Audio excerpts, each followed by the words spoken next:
सभी भक्तजनों को जय श्री कृष्ण। श्री सुखदेव जी कहते हैं, वितल के नीचे सुतल लोक है, उसमें महायशस्वी पवित्र कीर्ति विरोचन पुत्र बलि रहते हैं। भगवान ने इंद्र का प्रिय करने के लिए अदिति के गर्भ से वटु वामन रूप में अवतीर्ण होकर उनसे तीनों लोक छीन लिए थे। फिर भगवान की कृपा से ही उनका इस लोक में प्रवेश हुआ। यहाँ उन्हें जैसी उत्कृष्ट संपत्ति मिली हुई है वैसी इंद्र आदि के पास भी नहीं है। अतः वे उन्हीं पूज्यतम प्रभु की अपने धर्माचरण द्वारा आराधना करते हुए यहाँ आज भी निर्भयता पूर्वक रहते हैं। राजन, संपूर्ण जीवों के नियंता एवं आत्म स्वरूप परमात्मा भगवान वासुदेव जैसे पूज्यतम पवित्रतम पात्र के आने पर उन्हें परम श्रद्धा और आदर के साथ स्थिर चित्त से दिए हुए भूमि दान का यही कोई मुख्य फल नहीं है कि बलि को सुतल लोक का ऐश्वर्य प्राप्त हो गया। वह ऐश्वर्य तो अनित्य है, किंतु वह भूमि दान तो साक्षात मोक्ष का ही द्वार है। भगवान का तो छींकने, गिरने और फिसलने के समय विविश होकर एक बार नाम लेने से भी मनुष्य सहसा कर्म बंधन को काट देता है, जबकि मुमुक्ष लोग इस कर्म बंधन को योग साधन आदि अन्य अनेकों उपायों का आश्रय लेने पर बड़े कष्ट से कहीं काट पाते हैं।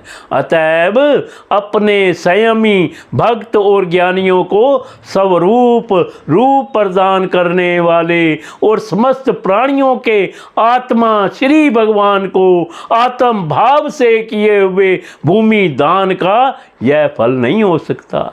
भगवान ने यदि बलि को उसके सर्व स्वादन के बदले अपनी विस्मृति कराने वाला यह मायामय भोग और ऐश्वर्य ही दिया तो उन्होंने उस पर यह कोई अनुग्रह नहीं किया। जिस समय कोई और उपाय ना देखकर भगवान ने याचना के छल से उसका त्रिलोकी का राज्य छीन लिया और उसके पास केवल उसका शरीर मात्र ही शेष रहने दिया, तब वरुण के पाशों में बांधकर पर्वत की गुफा में डाल दिए जाने पर उसने कहा था, खेद है, यह ऐश्वर्यशाली इंद्र विद्वान होकर भी अपना सच्चा स्वार्थ सिद्ध करने में कुशल नहीं है। इसने सम्मति लेने के लिए अनन्य भाव से बृहस्पति पति को अपना मंत्री बनाया, फिर भी उनकी अवहेलना करके इसने श्री विष्णु भगवान से उनका दास्य ना मांगकर उनके द्वारा मुझसे अपने लिए ये भोग ही मांगे। ये तीन लोग तो केवल एक मनमंत्र तक ही रहते हैं, जो अनंत काल का एक अवयव मात्र है। भगवान के करण के आगे भला इन तुच्छ भोगों का क्या मूल्य है। हमारे पितामह प्रहलाद जी ने भगवान के हाथ अपने पिता हिरण्यकश्यप के मारे जाने पर प्रभु की सेवा का ही वर मांगा था। भगवान देना भी चाहते थे तो भी उनसे दूर करने वाला समझकर उन्होंने अपने पिता का निष्कटक राज्य लेना स्वीकार नहीं किया। वे बड़े महानुभाव थे। मुझ पर तो ना भगवान की कृपा ही है और ना मेरी वासना ही शांत हुई है, फिर मेरे जैसा कौन पुरुष उनके पास पहुंचने का साहस कर सकता है।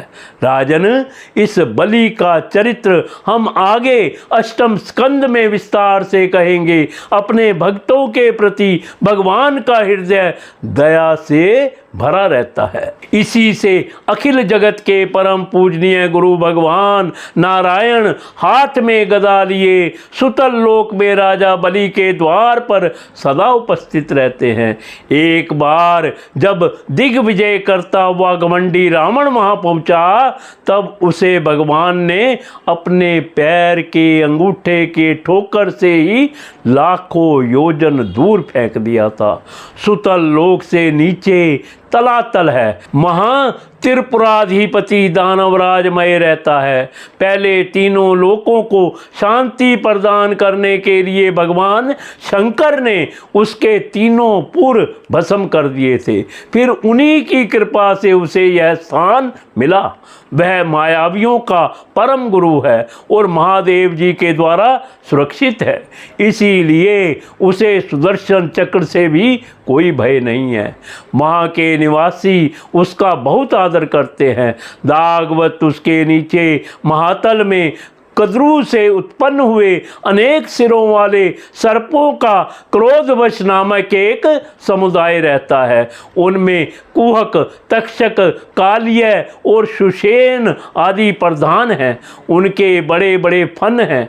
वे सदा भगवान के वाहन पक्षीराज गरुड़ जी से डरते रहते हैं, तो भी कभी कभी अपने स्त्री, पुत्र, मित्र और कुटुंब के संग से प्रमत्त होकर विहार करने लगते हैं। उसके नीचे रसातल में पणि नाम के दैत्य और दानव रहते हैं। ये निवात, क्वच, कालय और हिरण्यपुरवासी भी कहलाते हैं।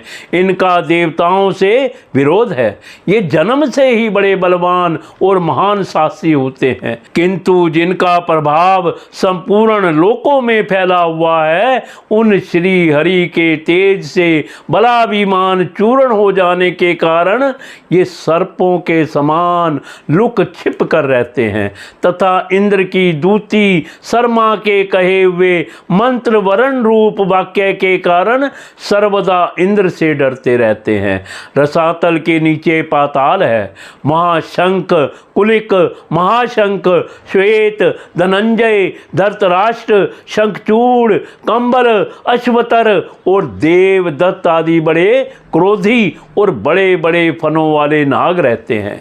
इनमें वासुकी प्रधान है। उनमें से किसी के 5, किसी के 7, किसी के 10, किसी के 100 और किसी के 1000 सिर हैं। उनके फनों की दमकती हुई मणियां अपने प्रकाश से पाताल लोक का सारा अंधकार नष्ट कर देती हैं।